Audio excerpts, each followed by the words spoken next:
vamos anunciar o rei a todo o povo, né? Que a cidade, os nossos inimigos saíram correndo, né?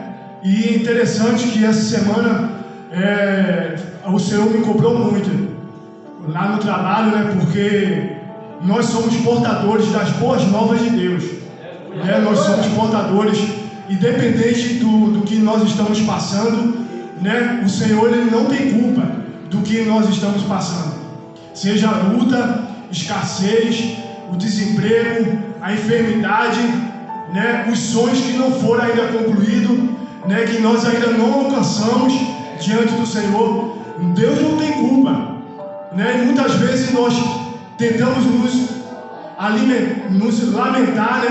Queremos nos justificar diante de Deus por que estamos passando por isso, conforme o nosso diácono irmão Luiz, né? O porquê, né? E questionamos muitas vezes com o Senhor, mas muitas vezes nós estamos com a palavra, né, de Deus nos nossos lábios, na nossa vida, porque o Senhor, Ele nos chamou para profetizar, né, para falar as boas novas, e muitas vezes nós nos calamos. Muitas vezes nós não falamos do amor do Senhor. E é bom porque o Senhor, Ele nos cobra. O Espírito Santo, Ele nos desperta para não nos calarmos, mas falarmos do amor dEle para cada uma vida que está precisando. E o Senhor é tão bom que Ele nos dá a oportunidade novamente de falarmos. E eu estive ali, né, com essa determinada pessoa, que eu não falei do amor de Jesus.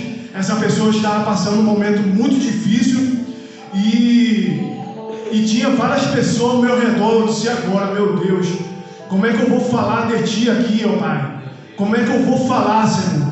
Eu vou me dar estratégia para me falar. E eu falei, prontamente eu falei para aquela pessoa assim: o Senhor, Ele está a te contemplar, o Deus que criou o céu e a terra. Aí pronto, aí as pessoas que estavam ali, onde eu trabalho, né, que não são evangélicas, se levantaram de uma tal maneira, irmãos, com a cara feia, um foi saindo, outro tentaram até me derrubar na hora. Ali passou com uma fúria. Eu disse: meu Deus, porque não é fácil não, né? O lugar onde nós trabalhamos, nós temos que estar ligado mesmo, né? E eles vivem ali, o diretor deixa os alunos bem à vontade mesmo. Então nós temos que estar em constante oração. Então até mesmo no nosso grupo, alguns têm problemas, né? Assim, tem uma jovem que ela tem bipolaridade, né? Ela é muito difícil, porque de lidar, né? Porque uma hora ela está com um temperamento assim, outra hora ela se transforma de uma tal maneira. Então nós temos que ter jogo de cintura, e alguns não têm paciência e vem sobre você, né? E vem, aí você sente o peso, né? Mas você que é de Deus, você que está ligado, né, com o Senhor, tem que segurar ali e aconselhar e não botar mais fogo na lenha. E você tem que chamar: não é assim, vamos conversar, né? Vamos conversar ações antes de levar qualquer problema para a direção. Vamos conversar, né? Vamos apaziguar a tempestade. E muitos ali acalmam, né? Muitos ficam calmos e ouvem o conselho e volta a paz naquele lugar, né? E Deus tem sido fiel.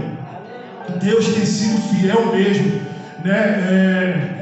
O vento tem soprado mesmo, mas Jesus é conosco, amém? Glória a Deus. Então, voltando à palavra, né? Então aqueles homens, eles prontamente levaram ao rei aquela notícia, aquelas boas novas, dividiram. Então não sejamos indiferentes, né? Eu estou em frente, né, do evangelismo, e o Senhor falou muito comigo, cobrando nessa palavra, né, para evangelizar, né, para voltar a evangelizar. E quando foi hoje pela manhã, eu estava no Antônio Pedro, na fila do Antônio Pedro, chegou o Senhor deve ter aparentemente uns 70 e poucos anos, 80 anos por aí. Ele estava evangelizando cedinho. Ele disse que sempre quando ele tem oportunidade, ele vem evangelizando as pessoas da fila ali do Antônio Pedro, né? E aquele senhor, ele parou justamente na minha frente e ele começou a falar comigo. Eu não entendi nada. Quantas pessoas ali, né, estavam precisando ouvir a palavra, mas não deram o braço a torcer. E ele chegou para mim e disse assim: olha só, é difícil falar de Jesus quando alguém não quer nos escutar, quando não quer dar ouvido. E a gente vê, e eu vejo que a pessoa está precisando. Aí eu fiquei escutando ele falando que é um policial aposentado, né, já é aposentado. Ele mora lá de São Gonçalo, ele falou o nome do lugar. E ele falando que ele entra na favela lá e sai evangelizando. E tem alguns traficantes perigosos, né, que vem sobre ele pensando que ele é da polícia, mas ele não é. Ele disse: não, eu sou servo de Deus, eu sou servo de Deus. E ele começa a evangelizar, falar do amor de Jesus, e aqueles homens se rendem aos pés do Senhor. E ele falando ali, né, falando comigo, eu disse: realmente, eu tenho fazido muito pouco para o Senhor. O que eu tenho feito é pouco, né? Porque ele sai pela manhã, ele não vai para a consulta, não vai para receber algum benefício, ele vai apenas para levar a palavra de Deus, a palavra de boas novas. E o Senhor me despertou mais uma vez: faz a minha obra, vai atrás das ovelhas perdidas, né? Aqueles que estão distantes dos caminhos do Senhor. Glória a Deus. E esses homens, né, os 4 leprosos, receberam. Ele não sabia da promessa que Eliseu tinha prometido para Samaria, né? Eliseu tinha recebido algo de Deus, dizendo para aquele povo que haveria abundância, né, de alimento, que não haveria mais fome, que a terra seria ressacida, abastecida, né, por um grande acontecimento. E teve um guarda que era um homem, o braço direito do rei. Ele não acreditou, ele duvidou da promessa de Deus, né? Ele duvidou do que aquele homem de Deus tinha profetizado naquele lugar. E ele pagou um preço muito grande, né? Que quando o povo se alegraram, saíram entrando em Samaria desesperadamente, né, para pegar os bens ali daqueles homens que tinham deixado os inimigos. Eles chegaram ali e aquele guarda estava ali na entrada daquela cidade.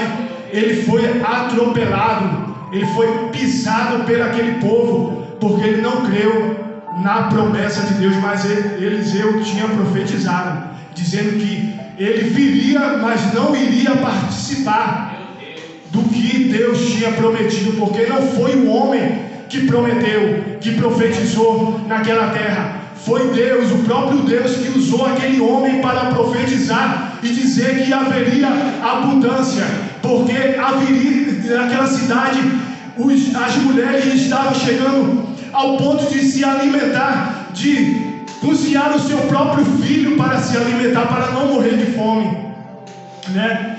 E aquela teve uma que chegou para a outra e disse: você cozinha o seu filho, né? Mata, sacrifica o seu filho, cozinha o seu filho e vamos nos alimentar. E amanhã você vai fazer o mesmo com o seu. Mas ela não cumpriu com a palavra. Ela não cumpriu com a palavra do que ela tinha dito para a outra, né? E aquela mulher chegou para o rei de Samaria e disse: ela não cumpriu com a palavra. E agora, meu rei? E agora? E o rei ficou apavorado na hora, entrou em desespero, porque está terrível. Já estavam se alimentando com fezes, né, de pombo, e chegar a esse ponto de sacrificar o seu próprio filho, querido, para se alimentar. foi um cúmulo, foi terrível. Imagina só que situação, né? Que situação terrível mesmo, né? Mas Deus fez uma promessa que haveria alimento, né? Que eles iriam vender o trigo, a cevada, né? Para o ciclo de ouro, para o ciclo que iria ter cada um ia ter seu alimento, ia ter o seu pão de cada dia, né? E Deus cumpriu com a sua palavra, né? E Deus é maravilhoso, porque Deus, Ele tem nos dado as boas novas para falar, não importa o lugar ou a situação, né? Deus tem nos capacitado para falar do amor dele, amém? Aleluia. E assim eu agradeço a oportunidade em nome de Jesus, e que Deus continue abençoando a igreja, né? E creia que Deus é com cada um, e fale do amor de Jesus, fale do amor de Deus para aquele que precisa, ou até mesmo aquele que não precisa. Não se cale, não se detenha, mas fale, não temas, mas fale do amor de Jesus, porque Ele é maravilhoso, amém? E assim agradeço a oportunidade em nome de Jesus.